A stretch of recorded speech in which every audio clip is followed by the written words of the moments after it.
aboyandhisdogs here, playing Hexcells. We're going to move on to puzzle 4-1. Okay, numbers inside brackets give the additional information that adjacent hexes are connected. Okay, so for this 3 with the hex for the brackets around it, we can do 1, 2, 3. We'll count from the other side, 1, 2, 3, and find what overlaps. So it's very, very similar to if you have a column with a bracket, you can use the same logic, it's just kind of wrapped around it instead of straight down. For this 4, there's only 4 around it, so we'll mark all those as 4. And for this 3, since we know they all have to be connected, we have our 1, 2, so this one has to be blue, and we can eliminate those last 2. For this 4, we know that the 3 here will have to be blue no matter what. We're not quite sure which one of those yet, but with this 1, since we have our 1 next to it, we can eliminate both of these and then solve for our 4.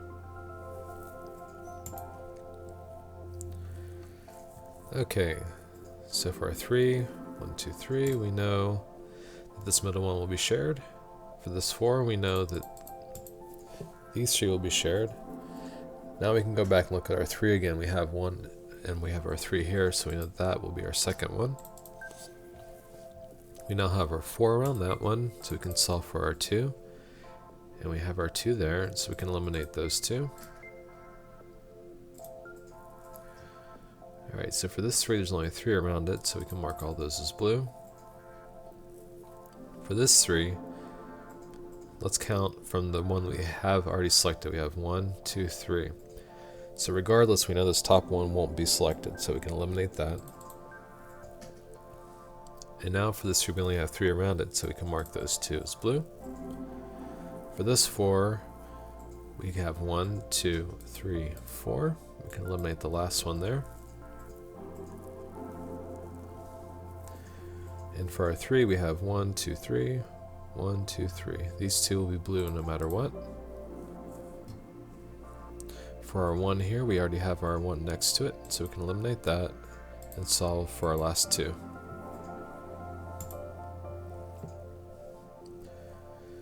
Okay, so we're going to start with our 0 first. Just tear through those.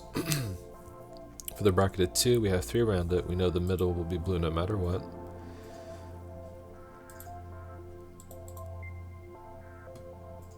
For this 3, we have 1, 2, 3. We've solved for our 2 there. We can eliminate those 2. For the bracketed 2, we'll have 1. It has to be next to it. 2. Okay, so for this 3 up here, we already have 2 out of the 3, so we know since they have to be connected, it will either be this one or this one. So that means we can eliminate the 2 on the outside, which will help us solve for that 3, as well as the 3 next to it.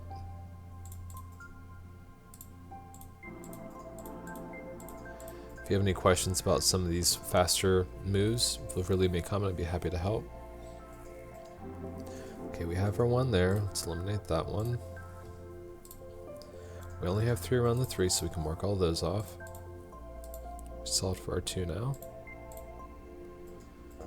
Excuse me. Okay, for this 2, we have 1, 2. We have our 1 there.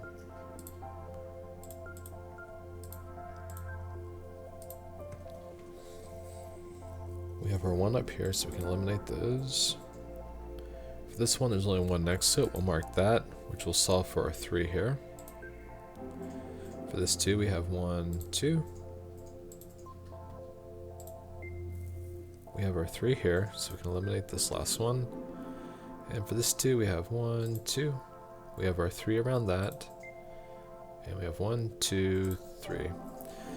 Okay, and so you don't have any information in this area to solve for this last one. So if you can remember to kind of pull yourself outside the puzzle, look at the remaining amount here. And so we know there's only 1 remaining, there's only 1 left, so we know we can mark that as blue.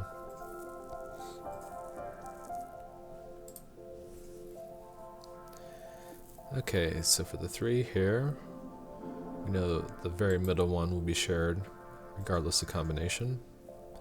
For this 3, let's count from the one we have. We have 1, 2, 3. We know we can eliminate this outside one. Now we can solve for that 3. And we can do the same thing for this one. We have 1, 2, 3. So it could be either of those, but not this outside one. For this 3, again, the middle one's going to be safe no matter what. For this 2, it could either be this one or this one, so we can eliminate the outside here. We now have our 2 there. The bracketed 2, it has to be off of this existing one, so that will be selected. And get some easy zeros. Alright, so for this bracketed 3, we know it's going to be either this one or this one, so we can eliminate the outside one. Alright, so coming over to the left side, we have our 3. The middle will be safe.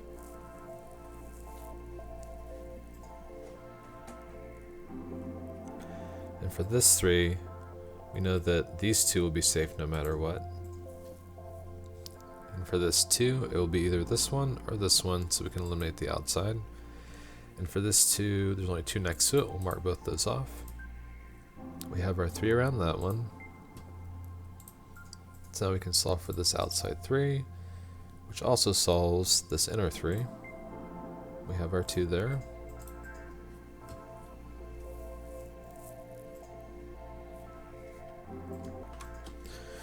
Okay, so we know that either this one or this one will have to be blue to make this one work. And so with this bracketed 2 next to it, we know that if it's on this side, it will be this one and this one that are blue. If it's on this side, we know that it'll be this one and this one that are blue.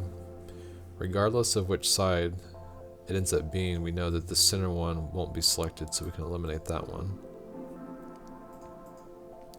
And now we can solve for our 1 here.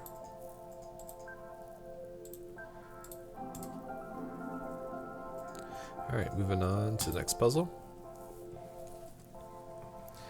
Alright, so for the dash 3 down here, when there's 4 around it, we know that we can always mark the outsides as blue.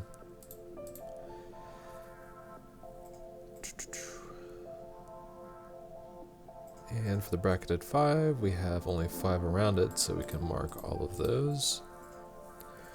And so now with this dash 3, we have our 3 around it, we can eliminate that. And the reason why, again, you can mark the outsides with the dash 3 when there's only 4 around it, because if you marked one as blue, or I'm sorry, if you eliminated one of these outside ones, that would mean all 3 would have to be together either on this side or this side, so you can always mark those 2 as blue. Alright, for this 2, there's only 2 next to it, we'll mark it. Same for this 2.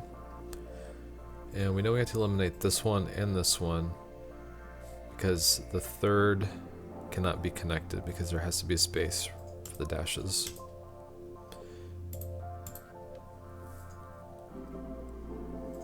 Alright, for this 3, there's only 3 around it, we'll mark all those.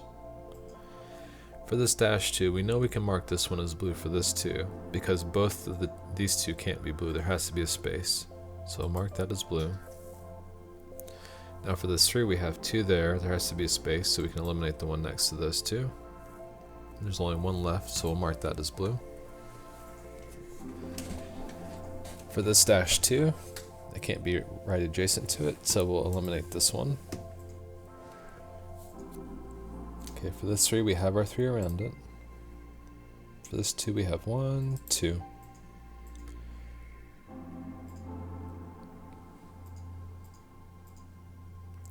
And for this dash 2, it can't be adjacent, so we'll eliminate this one here.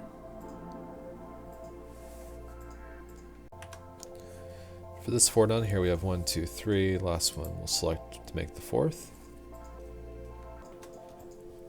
If we look up at this dash 2, we know that one of these 2 and only one of these 2 will be blue for this 2 to work. So for this 3 to work next to it, since we know only one of these will be blue, that means that both of these 2 have to be blue for this 3 to work. So we can mark those 2 off. So now we've solved for our 3 here. We have our 2 there. For this 3, we have 1, 2, 3. We have our 2 there. We have our 2 there as well. For this 2, we have 1, 2. For this 2, we have our 2. Alright. So that's how you get perfects in all of World 4 and Hexcells. If you like this video, please like and subscribe. I really appreciate it.